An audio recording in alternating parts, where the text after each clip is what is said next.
హిమాచల్ ప్రదేశ్లో ఆపరేషన్ లోటస్తో కాంగ్రెస్ ప్రభుత్వాన్ని కూల్చడానికి బీజేపీ భారీ ప్రయత్నమే చేసింది. తాత్కాలికంగా దానికి బ్రేక్ పడ్డట్టు కనబడుతోంది. ఎందుకంటే ఇది మొదలైంది ఎలా అంటే, రాజ్యసభ ఎన్నికల్లో అభిషేక్ సింగ్ మాన్వి కాంగ్రెస్ అభ్యర్థిగా పోటీ చేశాడు. కాంగ్రెస్కు చెందిన 6 ఎమ్మెల్యేలు రాజ్యసభ ఎన్నికల్లో బీజేపీకి అనుకూలంగా ఓటేశారు. వీరే కాకుండా ముగ్గురు ఇండిపెండెంట్ ఎమ్మెల్యేలు అప్పటిదాకా కాంగ్రెస్ ప్రభుత్వానికి మద్దతు ఇస్తున్న వారు కూడా రాజ్యసభ ఎన్నికల్లో బీజేపీకి ఓటేశారు. దీంతో ఇక కాంగ్రెస్ పార్టీ మెజారిటీ కోల్పోతోంది అనే చర్చ మొదలైంది. వాస్తవానికి అప్పటికీ మెజారిటీ కోల్పోదు, ఇంకా ఒక ఎమ్మెల్యే ఆధిక్యతలో ఉంటారు.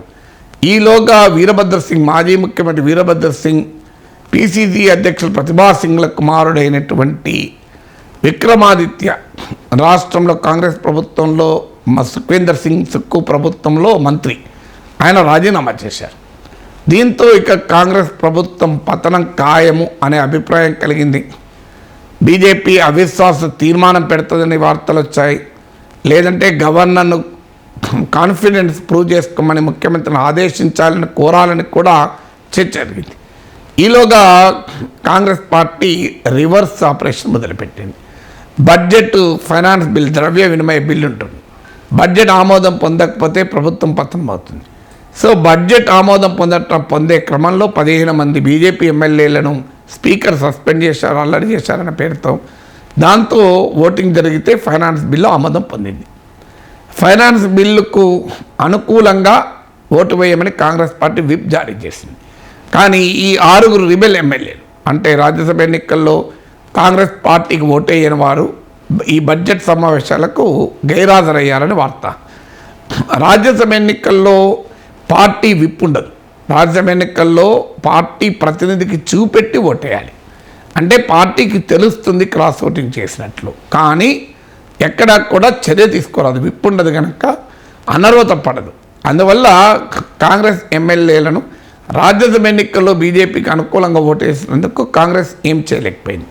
కానీ బడ్జెట్ విషయంలో, ఫైనాన్స్ బిల్లు విషయంలో విప్ ఉంటుంది కనుక, విప్ను ఉల్లంఘించారు కనుక స్పీకర్ కాంగ్రెస్ వారే ఉన్నాడు కనుక ఆ 6 ఎమ్మెల్యేలను డిస్క్వాలిఫై చేశాడు. దీంతో కాంగ్రెస్ బలం 34 తగ్గింది. కానీ ఓవరాల్గా మ్యాజిక్ నెంబర్ అంటే మెజారిటీ మార్కు కూడా తగ్గింది.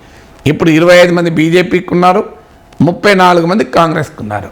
3 ఎమ్మెల్యేలు, ఇండిపెండెంట్ ఎమ్మెల్యేలు గతంలో కాంగ్రెస్కి మద్దతు ఇచ్చారు, ఇప్పుడు బీజేపీకి మద్దతు ఇస్తున్నారు. అయినా కూడా బీజేపీ అధికారంలోకి వచ్చే అవకాశం లేదు.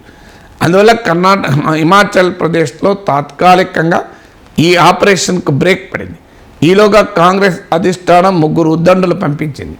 కర్ణాటక డిప్యూటీ సీఎం డీకే శివకుమార్, హర్యానా మాజీ ముఖ్యమంత్రి భూపేందర్ సింగ్ హూడా, ఇలా 3 భూపేష్ బఘెల్, ఛత్తీస్గఢ్ మాజీ ముఖ్యమంత్రి హిమాచల్ ప్రదేశ్కి అబ్జర్వర్గా పంపారు. ఈలోగా రిబెల్ మంత్రి విక్రమాదిత్య తన రాజీనామాను హోల్డ్లో పెడుతున్నట్లు ప్రకటించారు. ఉపసంహరించడం లేదు, మాతో చర్చలు జరుగుతున్నాయి అధిష్టాన ప్రతినిధులు, అందువల్ల అప్పటిదాకా నేను హోల్డ్లో పెడుతున్నాను అన్నాడు.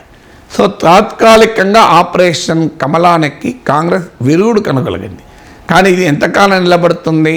ఎందుకంటే కేంద్ర సంస్థలు, సిబిఐలు, ఈడీలు ఉంటాయి రంగంలో దిగటానికి. ఇంకా కాంగ్రెస్ ఎమ్మెల్యేలు ఎవరైనా ఇటువైపు రాకపోతే వాళ్ళ సంగతి చూస్తారు. లేదు, ధనబలం ఉంటుంది. ఎందుకంటే దేశమంతటా బీజేపీ చేస్తున్న ఆపరేషన్లే కర్ణాటక, మహారాష్ట్ర, ఉత్తరాఖండ్, అరుణాచల్ ప్రదేశ్. ఇప్పుడు హిమాచల్ ప్రదేశ్లో కూడా ఆ చిన్న రాష్ట్రం, 4 ఎంపీలు ఉన్న రాష్ట్రానికి కూడా బీజేపీ వదలదలుచుకోలేదు. అక్కడ కాంగ్రెస్ ప్రభుత్వం పార్లమెంట్ ఎన్నికల తర్వాత కర్ణాటక, తెలంగాణలో పడతామని కూడా అంటున్నారు. డాక్టర్ లక్ష్మణ్ ఆల్రెడీ ప్రకటించాడు, హిమాచల్లో జరిగింది, తెలంగాణలో కూడా జరుగుతుంది.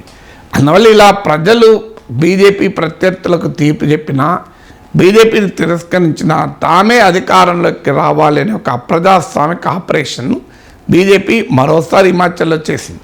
తాత్కాలికంగా కాంగ్రెస్ దాన్ని అడ్డుకున్నా ఎంతకాలం నిలబడుతుందనేది ప్రశ్నార్థకమే.